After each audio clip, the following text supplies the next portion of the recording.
De Física 1 de la Universidad Industrial de Santander, sede Socorro. El día de hoy nos encontramos con el equipo y el material que hace parte de la práctica Fuerzas de Rozamiento. El objetivo del mismo es encontrar las diferencias que existen entre el coeficiente de fricción cinético y el coeficiente de fricción estático. ¿De qué compone esta práctica?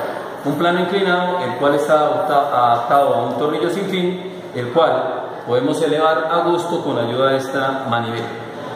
Además contamos con un cronómetro, una cinta métrica, un juego de masas, una pita o un cordel, un cuerpo que es el que se va a desplazar sobre el plano inclinado y obviamente una valletilla o un trapo con el cual poder realizar una limpieza consecutiva cada vez que realicemos la práctica. El montaje es de la siguiente forma. La práctica maneja 4 tablas. La primera tabla es calcular a partir de unos datos que vamos a tomar el coeficiente de fricción estático del cuerpo cuando él descienda a velocidad constante. Es decir, vamos a trabajar con la sumatoria de fuerzas igual a 0, primera ley de Newton o ley de la inercia, que pues tiene 2 estados, o que el cuerpo esté quieto o que el cuerpo está en movimiento. En este caso, pues vamos a trabajar la posibilidad de que el cuerpo se mueva. Obviamente, él, estando en su estado de reposo, su tendencia inicial va a ser a moverse aceleradamente. ¿Qué es lo que vamos a buscar? Que él descienda después de que pierda ese sentido de ganar aceleración, descienda casi a velocidad constante. ¿De qué manera lo vamos a lograr? Buscando el ángulo que permita que este cuerpo descienda casi a velocidad constante. Una vez logremos ese ángulo, ¿cómo medirlo? Entonces podemos generar acá un triángulo imaginario, el cual consta de una hipotenusa, un cateto adyacente y un cateto opuesto. Con cualquiera de ellos dos, por combinaciones, funciones trigonométricas, podríamos calcular este ángulo. Esto lo realizaríamos por triplicado. El siguiente paso es calcular el coeficiente de fricción cinético.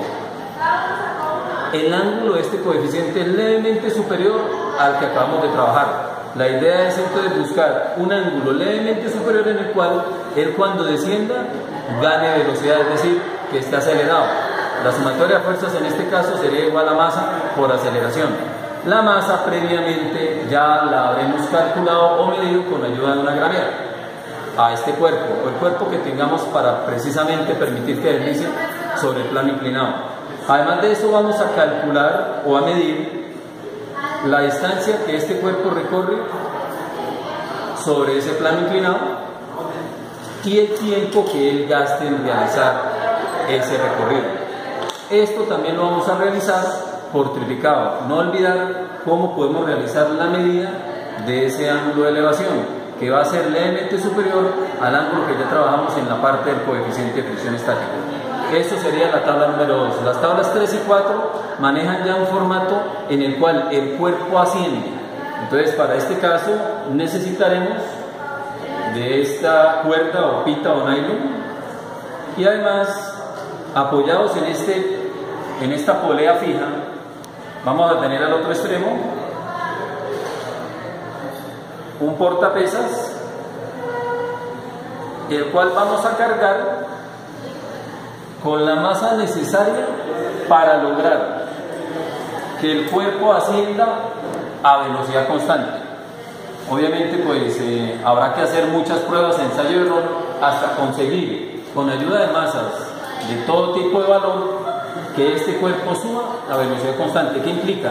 Que en la tabla número 3 estaríamos trabajando el concepto también de coeficiente de fricción estático.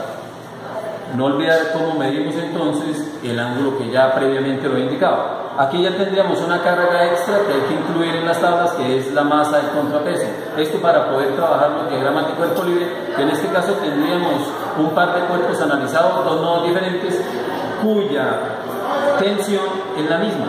Entonces podríamos tener un nexo entre los dos cuerpos haciendo una igualación de la tensión. Para la tabla 4, con la cual cerraríamos este proceso, lo que vamos a hacer es que este cuerpo ascienda ganando velocidad, ya no ascendiendo el plano, todo lo contrario, bajándolo para permitir que actúe la carga y que de esta manera pues él gane velocidad. ¿Cuál sería el ángulo que estamos buscando? Un ángulo muy cercano al ángulo estático, levemente, en el cual veamos que el cuerpo gana velocidad ascendiendo.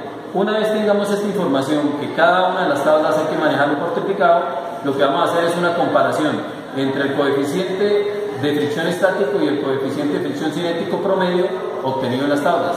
La teoría nos dice que el coeficiente de fricción estático es mayor al cinético.